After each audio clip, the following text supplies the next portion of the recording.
I'm here with Gary Hales, Head of Business Development for BVI Finance, and we're about to talk about the ways that the BVI business company is facilitating economic growth worldwide. But before we get to that, it's October 2017 as we sit here now, and it's impossible to talk about the British Virgin Islands without acknowledging the hurricanes that you recently survived. So what's the situation like on the ground? So we're almost a month since the first hurricane hit. So we had two, Irma and Maria, and I was on the ground for both of those, and it wasn't in the job description. I did check, but they were absolutely frightening. Not only the hurricanes themselves, but the aftermath, to sort of wander through the streets.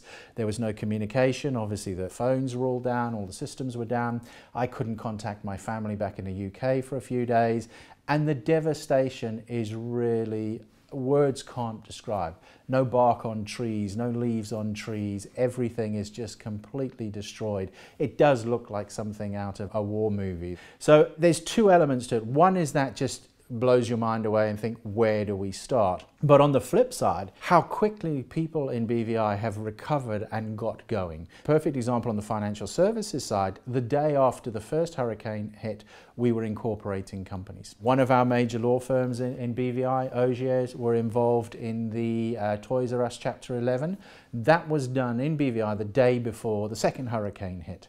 So the business recovery plans of firms in BVI have been phenomenal. The Financial Services Commission, that was up and running straight away. We relocated our commercial court to St. Lucia. So really in relation to financial services, the story is that there is no story. All the things you could do prior to the hurricane, you can still do now. So yes, there's sorts of upheaval, very much in terms of people's homes destroyed, people living in one room, but everybody's just pulling together, getting in and making things happen. So that camaraderie, that support and that desire to strengthen BVI, make it even better than before, was apparent from literally day one. BVI Finance does have a long history of doing a lot of financial education, a lot of outreach work. Are you all out on the ground helping rebuild? Yes, I mean, for me, it's been quite an interesting couple of weeks before I came out to London. In the morning, I was doing BVI Finance work, and in the afternoon, I was out delivering into shelters. And everybody's really mucking in, whether that's clearing the roads, collecting and delivering aid,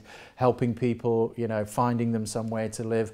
Within BVI Finance, as an example, we're creating a database of where there are rooms and properties that are available that have power and access to drinking water. And I think one thing I just want to mention is that yes, everything is working, but the cost of rebuilding is between 3 and 4 billion US dollars. So it is a phenomenal amount of work and funding that's going to be needed over the next couple of years to really get BVI back to where it was and even better than before.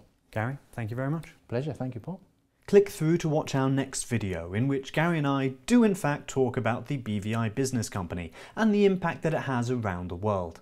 Thank you for watching, leave us a comment, please subscribe, and for the latest news, head on over to worldfinance.com.